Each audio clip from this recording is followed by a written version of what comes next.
하나님, 주님의 은혜로 우리가 지금까지 잘 살아왔습니다. 우리 반석교회가 하나님 은혜로 지난 한 해 동안 잘 지내왔습니다.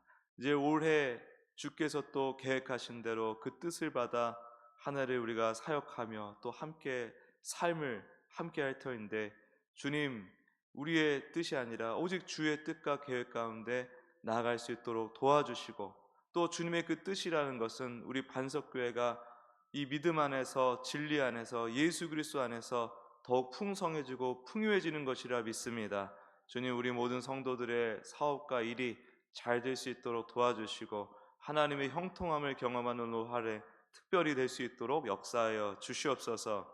주님, 새 가족들이 교회 적응 잘 할 수 있도록 도와주시고, 특히 관계적으로 하나님과의 관계, 우리 성도들 간의 관계 풍성히 누릴 수 있도록 도와주시옵소서. 주님, 우리 반석교회 예배가 늘 하나님의 놀라우신 은혜 가운데, 성령님의 충만하심 임재하신 가운데 말씀이 훤히 보이고 밝히 보이는 은혜를 허락하여 주시옵고, 그 말씀을 통해서 우리 주 예수 그리스도를 깊이 만나는 은혜를 허락하여 주시옵소서. 그 기쁨과 즐거움이 한량없이 아버지 우리가 누릴 수 있는 은혜가 될 수 있도록 역사하여 주시옵소서. 감사드리며 예수 그리스도 이름으로 기도드립니다. 아멘.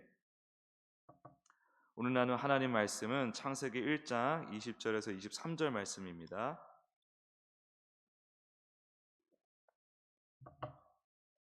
창세기 1장 20절에서 23절 말씀.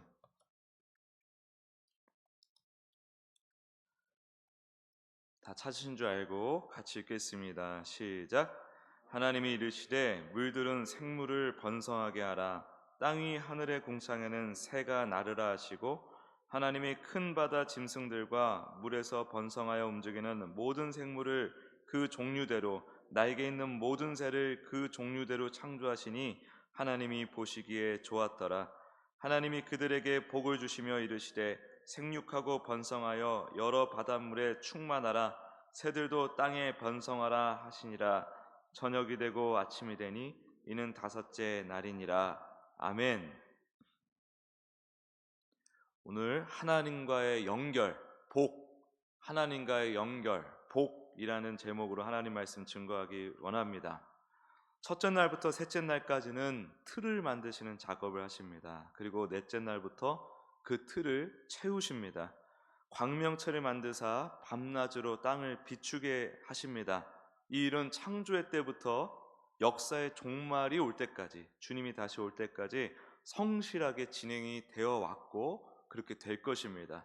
죄인들을 향한 무한한 용서와 기회를 상징함과 동시에 자녀들을 붙드시고 이끄시는 주님의 인도하심을 보여주고 있는 것이다. 제가 이 넷째 날을 통해서 어제 증거하였습니다. 이것을 로마서 1장 20절에서 이렇게 고스란히 표현하고 있습니다. 창세로부터 그의 보이지 아니하는 것들, 곧 그의 영원하신 능력과 신성이 그가 만드신 만물에 분명히 보여 알려졌나니 그러므로 그들이 핑계하지 못할지니라. 죄인들에게는 핑계할 수가 없다는 것이죠. 하나님의 이 태초부터 시작된 무한한 기회가, 이 자연 만물을 통해 하나님을 알 수 있는 그 무한한 기회가 주어졌으니 핑계할 수가 없다. 그리고 우리 하나님을 믿어 이제 깨어난 자녀들에게는 하나님을 더 깊이 이해하고 또 깨닫고 주님과 깊고 풍성한 사랑의 교제를 나눌 수 있는 기회가 이 자연 만물을 통해서 우리에게 이제 주어지는 것이죠. 그리고 다섯째 날에 새들과 물고기를 만드십니다. 그리고서 뭐라고 축복해 주시냐면 생육하고 번성하여 충만하라 하십니다. 복을 주시는데 생육과 번성과 충만을 주노라가 아니고 하라, 너희들이 하라라고 하십니다. 그런데 하나님께서 말씀하신다는 것은 곧 일하신다는 것을 의미합니다. 빛이 있으라 하시고 빛을 만드시죠. 그리고 광명체들이 있으라 하시고 광명체들을 만드십니다. 그러니 이 새들과 물고기들 보고 알아서 생육하고 번성하고 충만하라 이런 말씀이 아니고 내가 너희들을 생육하고 번성하고 충만하게 하겠다라는 말씀으로 우리가 이해해야 합니다. 하나님의 의지가 말씀이 되어 선포되고 그 말씀이 능력으로 역사하여 하나님의 뜻을 이루어내는 것입니다. 주님의 말씀과 능력으로 인하여 주님의 뜻과 의지가 완벽하게 반영되고 실현되는 것, 그것을 뭐라고 하느냐? 바로 복이라고 하는 것입니다. 복음은 기쁜 소식이자 선물입니다. 소식은 이미 이루어진 사실을 전하는 걸 소식이라고 하죠. 이루어질 예정이다, 이루어졌었다, 이런 과거 혹은 미래에 대한 그런 표현들은 소식이 될 수가 없습니다. 하나님께서 어떤 일을 하셨는가, 하나님께로부터 온 소식, 하나님께서 어떤 일을 행하셨는가, 그것을 전하는 것, 그것이 바로 하나님께로부터 온 소식, 복음이라는 것입니다. 선물은 이미 완성된 무언가를 주는 걸 선물이라고 합니다. 하나님께서 이미 이루어 놓으셨고 완성해 놓으신 것을 우리에게 들려주고 또 선물해 주신 것, 그것이 기쁜 소식, 복음, 복된 소식, 복음, 우리에게 주신 선물, 복음이라는 것이죠. 그래서 복이 무엇이냐? 이미 이루어 놓으셨고 완성해 놓으신 것을 우리에게 주시는 것, 그것이 복음인 것이에요.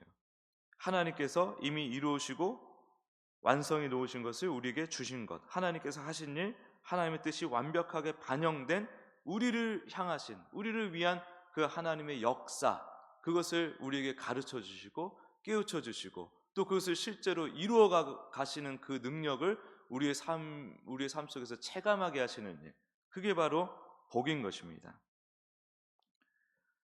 오늘 본문에서도 하나님이 복을 주시며 이르시되라고 하죠. 복을 주시며 이르시되라고 하죠. 생육하고 번성하고 충만하라.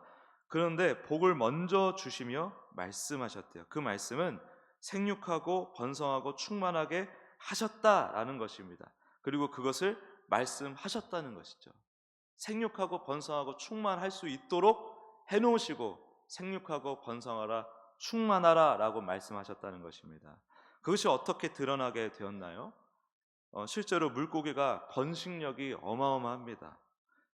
만약 천적이 없다고 우리가 가정을 한다 그러면 멸치 같은 것들이 이제 번식을 한다. 그러면은 얼마 안 가서 온 바다가 멸치투성이가 될 겁니다. 대구 아시죠? 대구가 알을 몇 개 낳는지 아세요? 대구가 알을 한 번에 150만 개에서 250만 개를 낳습니다. 근데 그 알들이 하나도 죽지 않고 하나도 잡아먹히지 않고 그대로 다 부활을 한다고 생각을 해보세요. 그러면은 머지않아서 정말 이 바다가 대구로 꽉 찰 것입니다. 대구로 꽉 찰 것이고, 이처럼 물고기의 번식력이 어마어마합니다. 하나님이 생육하고 번성하고 충만하도록 그렇게 만들어 놓으신 거예요. 새들도 보세요. 철새떼들을 보면 그렇게 먼 거리를 왔다 갔다 하는데 계속 이렇게 왔다 갔다 하면서 식구가 늘어나고 또 줄어들기도 하고, 근데 대개는 늘어나죠. 그렇죠? 한 군집이 왔다 갔다 하면서 그 먼 거리를 왔다 갔다 하면서 늘어난단 말이죠. 어디서 저렇게 먹이를 구하고 번식을 하나, 이게 참 신기한 거예요. 황제 펭귄 아시죠? 황제 펭귄이 보면은 수컷이 이제 가장 추운 시기에 암컷이 알을 낳고 있을 동 알을 낳으면은 수컷이 그 가장 추운 시기에 그 알을 이제 품고 있을 동안에 암컷들이 어마어마한 거리를 이동해서 먹이를 이제 입에 넣어가지고 이렇게 오거든요. 그것을 이제 와서 이렇게 먹이고 새끼들한테 먹이고, 그 일이 그 황제 펭귄이 생겨난 때부터 지금까지 계속 똑같이 이어지고 있는 거예요. 그게 얼마나 신기합니까? 도대체 왜 그런 생리로 움직이는지는 알 수가 없어요. 우리가 그 루트나 뭐 어디서 먹이를 구하고 뭐 어떤 순서대로 일이 이렇게 진행되는 것 정도는 알 수가 있는데 도대체 왜 그런가는 우리가 알 수가 없는 거죠. 그 일이 태초부터 지금까지 아주 성실하게 황제 펭귄의 그 삶 속에 계속 일어나고 있다니까요. 그게 참 알 수가 없어요. 근데 그 일이 다섯째 날, 이 창조 다섯째 날 때부터 일어나고 있는 겁니다. 새와 물고기들이 하나님께서 그렇게 만드시고 복을 주신 후부터 그 하나님의 뜻대로 지금까지 쭉 그 나름의 방식대로 그 길을 따라 움직이면서 생육하고 번성하고 충만하고 있다. 하나님의 손길이 느껴지지 않을 때는 자연 다큐멘터리를 보면 됩니다. 저 아프리카 초원에 저 누우떼들이 왜 저러지? 저는 이런 의문이 들고, 도대체 왜 저렇게 어마어마한 그 소떼들이 저렇게 막 왔다 갔다 하고 있을까? 저는 그런 것들이 참 신기하더라고요. 여기로 가서 번식하고 저기로 가서 번식하고 얼마나 신기합니까? 하나님의 손길이 아직도 여전히 그 만물들에 임하고 있는 장면들이에요. 그래서 그게 복이 구현된 모습이라는 것입니다. 복이 구현된 모습. 이처럼 하나님의 뜻과 능력 가운데 하나님으로부터 생명력을 공급받아 하나님으로부터 생명력을 공급받아 사는 걸 바라크, 복이라고 하는 것입니다. 하나님과 연결되어서 하나님으로부터 생명력을 공급받아 사는 것. 마태복음 6장 26절에 공중의 새를 보라, 심지도 않고 거두지도 않고 창고에 모아들이지도 아니하되 너희 천부께서 기르시나니 너희는 이것들보다 귀하지 아니하냐.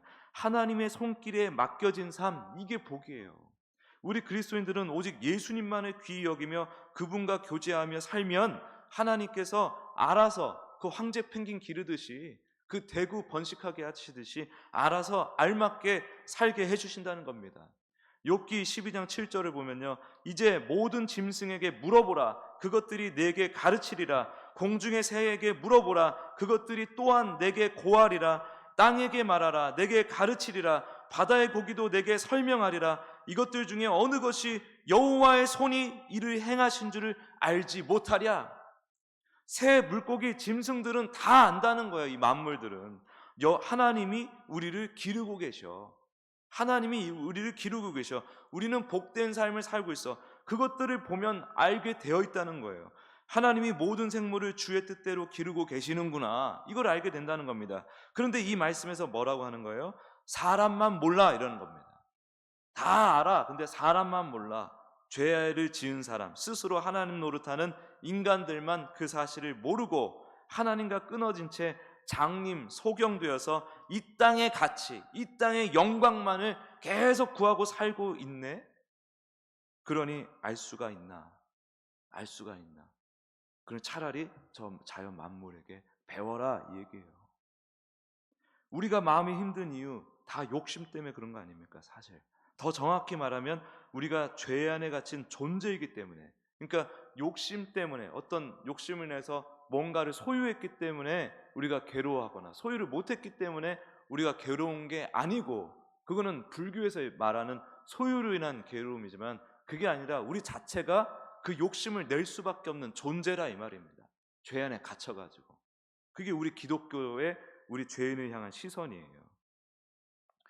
남들보다 잘 되고 싶고 뒤처지기 싫은 마음, 그런 게 근데 잘 안 되니까 욕심이 나니까 힘든 거 아닙니까? 그 욕심을 낼 수밖에 없는 존재다. 우리가 스스로 하나님 노릇하는 그 존재이기 때문에. 안 그래도 그런 우리가 또한 기독교를 통해서 우리를 증명하고 싶은 욕망에 빠질 때가 많습니다. 그러면은 그 시험에 빠질 때 우리는 온갖 미혹을 당하게 되죠. 내가 신앙을 내 힘으로, 내 능력으로 뭔가 입증하려고 하는 그런 길에 우리가 들어설 때 그것이 우리에게 엄청난 그 미혹이 되는 것입니다. 우리는 하나님께서 하신 일, 완성해 놓으신 일, 스스로 물 밖으로 뛰쳐나간 우리지 않습니까? 스스로 물 밖으로 뛰쳐나간 우리를 다시 무한한 주님의 품으로 품어주시는 일, 끝없이 기회를 주시는 그 일을 보고 경험하고 깨달아 예수 그리스도를 증거하는 삶으로 부름받았습니다. 그러니까 복음이 우리 안에 충만하고 생육하고 번성해야 되는 거예요. 복음이 우리에게 이제 그 생식적으로 번식하고 잘 번식하고 번성하라, 이 말씀이 이제는 진짜 생명, 영생, 진짜 생명에 관한 일, 그 복음이 우리 가운데 번식하고 충만해져야 되는 것입니다. 근데 우리가 그 영생, 예수 그리스도를 믿고 나서 여전히 땅의 일로만 초점이 맞춰져 있다 그러면은 우리는 그 주님의 명령을 사실은 충실히 이행하지 못하고 있고, 주님께서 우리에게 허락하신 그 복음의 은혜에 우리의 삶을 맡기지 못하고 살아가고 있는 것이며, 하나님과 여전히 끊어진 상태를 고집하며 사는 것이라, 이 말입니다. 예수님을 증거하는 사람, 그 사람에게 필요한 모든 것을 하나님이 채워주시는 거예요. 이제는 우리가 우리 힘으로 내가 막 생육하고 번성해야지, 이게 아니라 이제 예수님으로 충만한 인생을 살자, 예수님을 충만하게 번성시키는, 예수님을 번성시키는 인생을 살자라고 했을 때 하나님이 이제 우리 육적인 이 생육에 관한 일을 책임져 주시는 것이지, 우리 힘으로 막 그것을 해내라라는 얘기가 아니라, 이 말입니다. 그 원리가 하나님의 자녀에게 숨겨져 있다라는 거예요.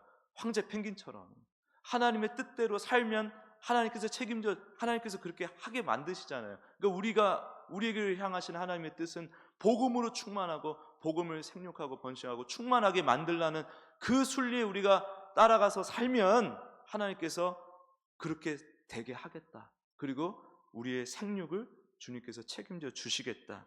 이것이 우리의 믿음이 되어야 되는 것입니다. 그래서 걱정 말라는 거예요. 하물며 너희일까 보냐 믿음이 적은 자들아. 그러나 예수님을 향한 온전한 믿음을 구하고 누리며 사는 자들이 되었을 때 그 복이, 그 하나님과 연결된 그 충만한 생명력의 복이, 영원한 생명의 그 복이 이미 내게 함께하고 있다는 사실을 깨달아 아는 자들이 되는 것입니다. 그것이 우리에게 큰 기쁨이 되는 거예요. 놀라운 기쁨. 예수님 안에서 하나님과의 그 풍성하고 충만한 생명의 연결을 누리시는 우리가 되기를 예수 그리스도의 이름으로 축복합니다. 정말 예수 충만한 인생, 예수님을 충만케 하는 인생 되길 원합니다. 그게 하나님을 믿는 인생이고 하나님께 내 인생을 맡기는 인생인 것이죠. 그 인생을 누리시는 모든 성도님들 되시길 예수 그리스도의 이름으로 축복합니다. 기도하겠습니다. 하나님, 우리가 이 복을 또 이 죄인들이 내 인생에 하나님 노릇하느라고 하나님이 주시는 이 복을 또 이 왜곡을 시켜가지고 세상을 욕망하며 살라는 복으로 나의 영광, 나의 가치와 의미를 챙기느라 세상을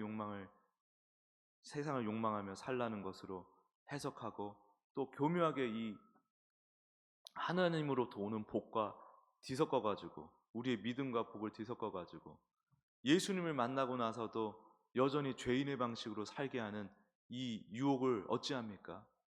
주님, 마귀가 끊임없이 우리를 미혹해서 예수님을 쏙 가려버리고 예수님으로 충만한 그 인생으로 치닫지 못하게 하고 내달리지 못하게 하니 우리가 예수님을 믿는다 하면서 여전히 세상살이 근심하며 세상살이 그 죄 안에 갇힌 그 죄인의 심정으로 살아가고 있으니 이것이 얼마나 안타까운 일입니까?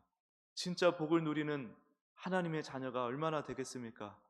진짜 하나님의 생명, 그 예수님을 누리는 인생이 얼마나 되겠습니까? 주님, 우리가 이제는 한번 돌아보고 조심히 돌아보고 정말 예수 충만한 나의 삶, 그리고 예수님을 생육하고 번성하고 충만하게 하는 나의 인생 되게 하여 주시옵소서. 그래서 우리 반석교회 이 조금이라도 걸치고 있는 모든 성도들이, 하나님의 자녀들이 또 이 반석교회 통해서 깨어나게 될 하나님의 자녀들이 다른 것보다도 오직 그 하나님과 아주 영원한 그 생명력이 연결된 하나님의 자녀가 되어 예수 그리스도를 충만하게 누리는 인생이 될 수 있도록 역사하여 주시고, 그 인생이 얼마나 복되고 행복한 일이고 기쁘고 감사한 삶인가를 날마다 새롭게 깨우치는 복된 인생 될 수 있도록 축복하여 주시옵소서. 감사드리며 예수 그리스도의 이름으로 기도드립니다. 아멘.